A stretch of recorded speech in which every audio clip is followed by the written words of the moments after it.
السلام عليكم. ازيكم عاملين ايه؟ هعمل معاكم النهارده وصفه حلوه حادقه هتعجبكم. الجلاش بالجبنه او بريك الجلاش. الحشوه معانا جبنه بيضه، جبنه براميلي او جبنه قريش لو ما فيش الموجوده دي، وجبنه موتزاريلا، وجبنه شيدر ورومي. لو ما فيش موتزاريلا برضو ماشي، مش مشكله يعني، مش فارقه. ونص حزمه بقدونس وبصل اخضر العروق بتاعته بس.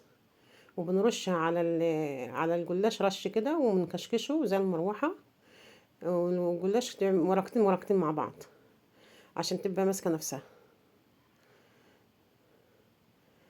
لو عجبتكم الوصفة اعملوا لايك وشير واشتركوا في القناة عشان يوصلكم كل جديد، وما تنسوش اللايك.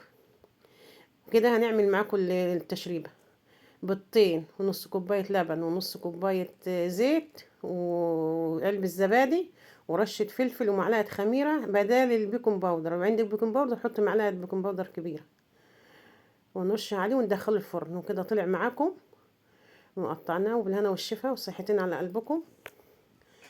واشتركوا في القناة واعملوا لايك.